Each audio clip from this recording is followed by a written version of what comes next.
Well, the special committee is meeting right now to discuss that petition question. Let's hear from the man who put that petition forward. I'm joined now by Thomas Lukaszuk, the former Deputy Premier of Alberta and the lead proponent of the Forever Canadian petition. Thomas Lukaszuk, did you know you might be ghostwriting Danielle Smith's referendum question when you put this petition forward? What do you make of what we're seeing at this committee today?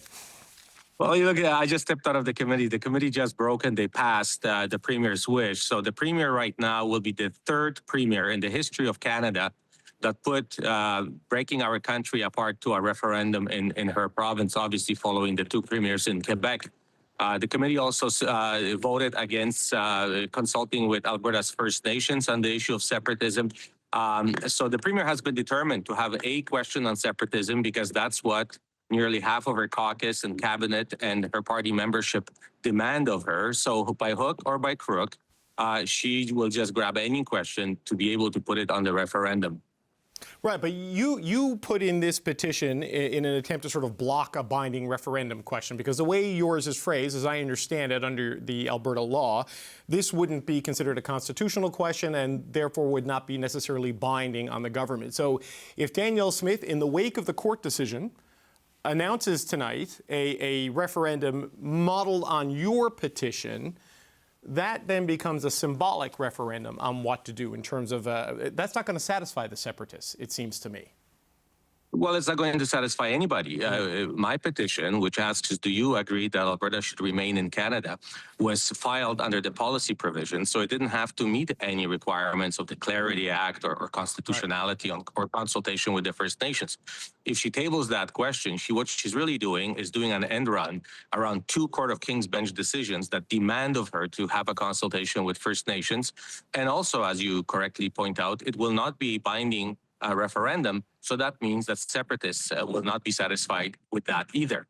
If she announces it as a binding referendum, then there is a problem because she is really subverting two court decisions that demand of her to have a consultation. So the Premier has really painted herself into a political corner. She pre-recorded tonight's television and radio address where she's announcing this question. So today, this committee was a case of reality trying to catch up to advertising because the Premier already released the press release. She pre-recorded her statement. Committee today had to solidify what her wish is, and the wish is to appease separatists. You can see the sequence of events if you game it out, that the committee was supposed to finalize this yesterday.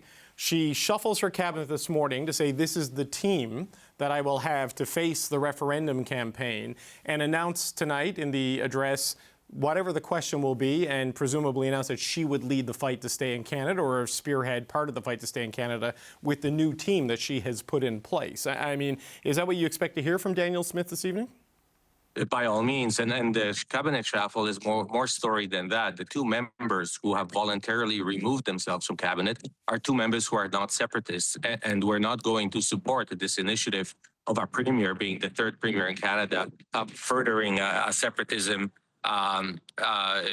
referendum. So the cabinet wasn't without any reason. The cabinet is actually shuffle is showing that there is a split within the UCP caucus on separatism. We should make the point, though, that both of the ministers who were dropped have said that they weren't planning to run again. The election is set for next year, and they want it out for those reasons. Though I don't think they're being punished necessarily, sir, for their views on that, but it does avoid the awkward position of having to be in a cabinet that with a Premier who is pursuing something you do not support, at minimum, is what it does here.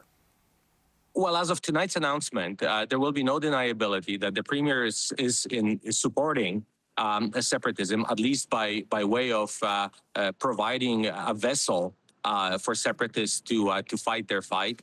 And it'll be very difficult to describe the United Conservative Party of Alberta as anything but a pro-separatism party. As I said, this is beyond symbolism. This Premier, Danielle Smith, will be the third Premier in the history of Alberta that has asked her citizens to vote on breaking up Canada. This is probably not the league that anybody expected a Premier of Alberta to join. But, you know, leaders of the separatist push, people like Jeff Rath and Mitch Sylvester, they don't agree with your analysis, right? That they think anything short of a binding, constitutionally consequential question on the ballot in the fall is a betrayal of her political base, to use Jeff Rath's words. And they are vowing essentially to take over the party and take her out if she gives them anything less than what they wanted in the petition that was struck down by the Court of King's Bench, right? So your view of it and their view of it's pretty divergent at this point in terms of the meaning of this. Divergent, but equally critical. We're divergent, but equally critical. So you will notice that, you know, when you really don't have an ideology or a moral compass on what is right and what is wrong when you govern a province, you do end up painting yourself into a corner where you basically lose support from both ends. Separatists feel betrayed because she's not putting forward their question, which would be constitutionally binding. And 75 to 80% of Albertans are really upset because she's putting us through a referendum and causing economic and social damage to this province that nobody asked for in the first place. Let's be reminded, Danielle Smith and her party did not run on a platform of putting forward a question on separatism to a referendum. Do you think, me and Jeff Rath had a conversation about this last week, and we disagreed on our interpretation of what the implications of the decision were and what the law is. Do you think Danielle Smith could announce tonight a constitutionally binding question that satisfies the demands of groups like Stay Free Alberta without running afoul of the duty to consult? Because my understanding is that the government has been advised by lawyers they can't do anything constitutional on this until the court system until it all works its way through the court system and final judgment is rendered. That is correct. And the so much overused notwithstanding clause doesn't apply to consultation with First Nations. So no, if Premier makes any indications that she's actually planning on acting on the outcome of this referendum, no matter what the vote will show at the end, then she is running afoul of two court decisions that demand of her to do a consultation. So, you know, she has a fine line because she wants to keep the separatists happy, but she simply cannot do this lawfully. Right. Yes, if she contemplates taking action based on this, she would violate, I believe it is the second test of the Haida decision, where there's a three-part test. That's correct. This would certainly be test number 2. So on that, if what she announces tonight is sort of a process, because all indications are it is going to be, you know, defining what the separatism question will be on the October 19th ballot.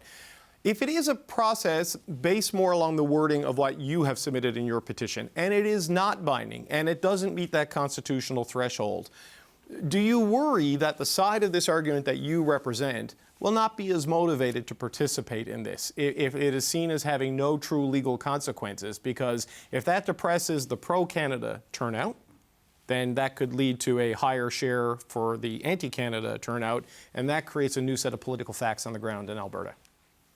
That is a real concern, and be reminded of the fact that Premier added 9 other referendum questions, very controversial questions that are likely to drive voter turnout for the separatists more so than for the 80% of other Albertans, because they are very provocative, populist type of questions. So yes, I am reminding everyone in Alberta of what happened during Brexit. In UK, when no one thought that they will achieve more than 50%, and the next day they surprised everybody. So voter turnout will be of great importance. And let's not forget, the Premier will try to dance around whether she is committed to the outcome of this referendum or not. When it comes to the legal aspects of it, she has to say that she's not, because then she would be running afoul with law. But to separatists, she will be saying that, don't worry, if you win, I will make sure to honor this referendum. So again, you know, we're dealing with a very duplicitous Premier on this particular issue, and we will be taking this referendum as a binding referendum. So that is why I'm asking all Albertans to sign up on our website, forever-canadian.ca, so that we can mount a campaign and stay in touch with our supporters. The Premier, just as a final point, Thomas Lukaszuk, seems to be in an uncertain political position, though she's pretty steady at navigating these things, because a lot of this, the lowering of the threshold to get the referendum on the ballot, it was sort of to placate that core of separatists inside the United Conservative Party to give them this pressure release valve, to maybe call the question on this to settle it in the anticipation pro-Canada would win, while also sort of creating a circumstance that maybe created leverage with the federal government. She has a more willing partner in Mark Carney than she had with Justin Trudeau, so she's getting stuff from the federal government, I think you could argue, with the Memorandum of Understanding and the changes we've seen there.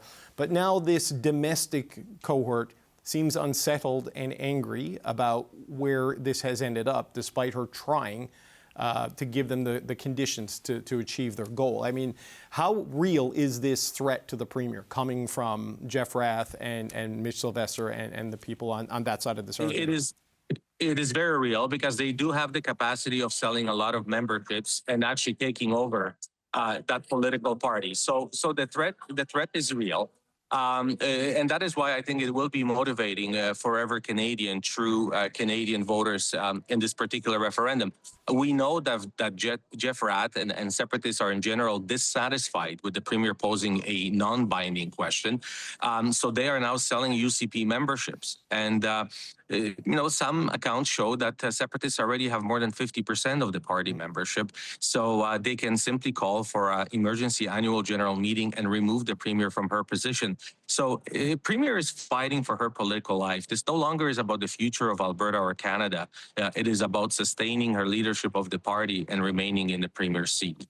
Thomas Lukaszuk, thank you for your time and operating as your own camera guy just outside the legislature where the committee meeting was happening. We appreciate it, sir. That's right.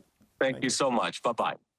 Well, it's a fairly chaotic moment in Alberta politics right now, as the fate of a separatist referendum could be announced tonight. Premier Danielle Smith is set to address the province in just a few hours, and an Alberta committee has just recommended a referendum question. It asks, do you agree that Alberta should remain in Canada? It is getting pushback from both separatists and federalists.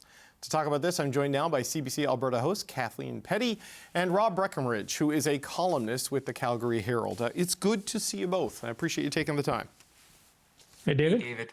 Rob, let's start with you. The committee met yesterday to come up with the question, announced that they had it, screwed it up, had to meet again today, got it done, and were called traitors by people in the gallery. I mean, how does this sequence of events frame the start of all of this before the Premier even speaks? Yeah. Well, it was a bit of a gong show yesterday, which kind of, in a way, sort of exposed the attempts to build a narrative here, right? Because in the aftermath of the court ruling last week, the Premier was in a bit of a bind because I think there's an obligation here that she feels that she needs to deliver a referendum. But of course, it was much preferable to just sort of allow a process to unfold and they could sort of be hands off and saying, we didn't call this referendum. It's a result of this petition process, the citizens' initiative process. So that court ruling put a halt to the separatist petition effort, which was on a more specific constitutional question. So she had the option of just trying to press ahead and put that question on the ballot herself, which would have probably run into the same legal roadblocks. She could have just scrapped the whole idea, which I don't think was an option. Or there was this, the Forever Canadian petition, which was a different kind of petition. The government's not obligated to hold a referendum. It's not obligated by the result. It's certainly not binding. But it's a less clear question. It wouldn't really line up with the Clarity Act. If things went the other way, it's not clear what that would actually mean. But it's kind of all they have right now. So the committee rushed to discuss this yesterday after months of dragging its feet. They put out a press release before the vote had even taken place, saying that this recommendation had been made. That was egg on the face. They came back today. They got it done for real. And that sets the stage for the Premier's address tonight.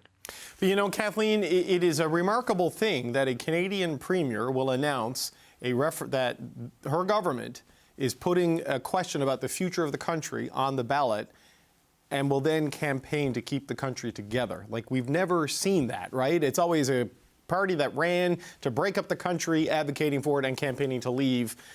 This is a unusual dynamic. Well, how she's been framing it, though, David, remember, is that it's not a government referendum, right? That is how she's always tried to frame this. But it will be tonight, right? Because of everything. Well, we will see. I'm not going to presume anything in this province because only fools gain this stuff out anymore. My point is, though, she will point to 700,000 people having signed petitions for both petition efforts. She's been talking about that for some time. 700,000 Albertans have said that they want their views known on Alberta's place in Confederation. Obviously, very different agendas, very different focuses. The Lukaszuk question, really more an affirmation of Alberta's place in Canada. But as the Premier has pointed out several times, even with that question, you can vote no to it. Right? Do you agree that Alberta should remain in Canada? You can vote no, has been her point. So I think that what we're wondering is the extent to which she takes the actual question from Lukaszuk and puts it forward because it's not binding, right, or whether it will get tweaked to some extent. And I'm not going to presume anything. There is an embargoed version of her speech in my inbox that I have not looked at. Because I, obviously didn't want to have any ideas of what would be in there. But I'm looking forward to seeing it because this is going to be, you want to talk about a tightrope? This is a tightrope on the head of a pin. Yeah, so Kathleen, I don't know what's going to be in the speech either, but Rob, I have heard that their legal sort of advice in the wake of the Court of King's Bench decision on the Sylvester case is that it can't be a constitutionally binding question. It has to be something that is more, consultative or advisory to the government. And Jeff Rath and others have said that's not good enough, Premier. If you don't give us something that leads to departure from Canada, we're going to lead to your departure from the Premier's job. I mean, how serious is that threat to Danielle Smith's political future? Well, that's the thing. Kathleen hinted at it. The government's really trying to emphasize that you take these combined two petitions, that's 700,000 Albertans, but, they're setting the stage here for 700,000 Albertans to be upset with them. The Forever Canadian petition was always meant as a pushback against the separatist movement to try to beat them to the punch and define this debate on different terms. The separatists obviously don't want this question. They want their question. They want something more specific and constitutionally binding. So, yeah, they can talk about 700,000 people who signed a petition. I don't think a lot of them are going to be too happy with this path. Now, we'll see what this question actually looks like. And I think if Danielle Smith does tweak the wording or come up with something herself, then clearly this is hers. She cannot blame this on Thomas Lukaszuk or anybody else. She's making the decision to put this question forward. So you've got Albertans who don't want a question in the first place. You got separatists who want something much more specific and binding. You're not going to make either camp happy. So are you really improving your political situation? Because clearly this is maneuvering to try to ensure that her leadership is not in jeopardy. But there's a lot of political risk entailed in this approach, too. So, Kathleen, what jeopardy does that put her in, right? If people who want to stay in Canada think she's at least sympathetic to the separatist cause, if not, a closet separatist, and the separatists say she's betraying her base here, I mean, where does that leave her in terms of surviving a coup attempt by Jeff Rath and others in that movement in the UCP? Well, let's remember that Conservative premiers in this province, as a rule in recent history, do not get successive terms in office. They get punted. So they get easily punted. It happens all the time. It's happened consistently. Ralph Klein is the last premier to have survived. So it is a real risk. And they're certainly organizing around that. But the other problem that she's got, and you've seen the polling, we had recent polling from Janet Brown that showed 57% of UCP supporters support separatism. Yep. That's real. I mean, that is real. And let's not forget that a lot of her caucus is from rural Alberta. And so when you look at the polling, then you break it down regionally, right? Because polling is an average, right? It's for the whole province. So 27% in that poll, and we should point out, a fairly small portion of that 27% are firm separatists. The others are persuadable. But you move into areas outside of Calgary and Edmonton. So then, as much as we're talking about a divide between Alberta and the rest of the country, there's a divide in this province as well. No, there's no question about that, and you can see that, and where the NDP gets elected, and different things. Just the way that the map spells out. So, Rob, when you look at this, what can Danielle Smith say tonight that makes things better? Because she got the MOU, they're advancing on that. The trajectory of cooperation with the federal government going on a path that would satisfy, I think, a lot of people in Alberta. But still, she's caught in this separatist hard place. What could she say tonight to improve things? Well, I expect we'll hear a lot about the MOU and where there's been other progress on what she's identified as bad liberal laws, because I think there's a lot there. I mean, certainly I think there has been a lot of progress in addressing some of these concerns or even grievances that Alberta has, and the possibility that we can move forward with something that is a win-win for Alberta and for the rest of the country. I think the concern is, do you jeopardize that at all? Are you generating ill will toward Alberta by throwing this grenade in the middle of all of this when we're trying to make some progress, when we're talking about uniting as a country in the face of trade threats from the South? So that's part of the risk here, because in order for this MOU and this pipeline to move forward, you're going to need some national goodwill. You're going to need a federal partner. You're going to need some cooperation from other governments and First Nations. So to what extent are you kind of risking that progress? Because I think the hope all along here was that Danielle Smith could show that she can negotiate these deals, that she can achieve these political wins, and that will sort of help take the wind out of the sails of the separatist movement. They'll get their referendum, and then we'll kind of move on from there. But before we get to that point, there's a lot of risk and disruption and division that goes along with this. And so it adds to that political uncertainty. So, Kathleen... The other thing I would just jump in, David, to point out is, let's also remember that the separatists don't like this MOU.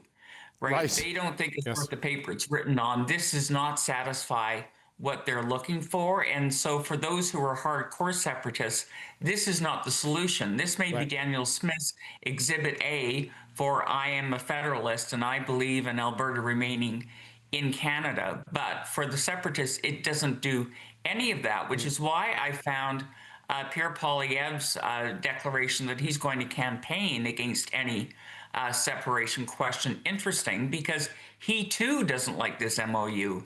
So they have that in common, but clearly they don't have anything else in common. So as much as there is sort of an expectation this MOU or implementation agreement, as Prime Minister Carney is now calling it, which I think is also significant, the wording around it is different, that this somehow will placate. It's possible, but the other thing I worry about, and I've heard Danielle Smith raise this in interviews, and it'd be worth pursuing further, I really wonder about turnout. I wonder about the momentum behind anyone coming out to vote. Well, just on that, and we've got like 60 seconds for both of you combined on this. If it's not a constitutionally binding question, does that demotivate the pro-Canada side? Kathleen, you know what I mean? Because the separatists may decide they want to get out and change the political facts on the ground with a strong showing. But if you're a, pro-Canada or neutral Canada, do you vote in a non-binding process? Well, I think that was an issue even when it was perceived or expected to be a binding vote, to be honest, because a lot of the pro-Canada vote isn't sure how seriously to take all this. So I think it was always an issue. I think it's even more an issue now. Okay. Rob, last word to you. Yeah, I do wonder, the separatists will say, well, there's no point. It's a non-binding, meaningless question. Then you've also got the other aspect where there's these 9 other questions that the Alberta government wants to ask. And Albertans, are they even engaged on these other questions? And are you just kind of muddying the waters? What impact does that have? So that's another factor here, too. But I guess if you get the low turnout and those 9 questions draw people that appeals more to the separatist side, you could get a higher share of leave vote than otherwise, right? And that creates, that's a whole new political dynamic for your never boring province. Kathleen Petty and Rob Breakenridge, thank you both so much for joining us. We appreciate the time. You bet. Thanks, David.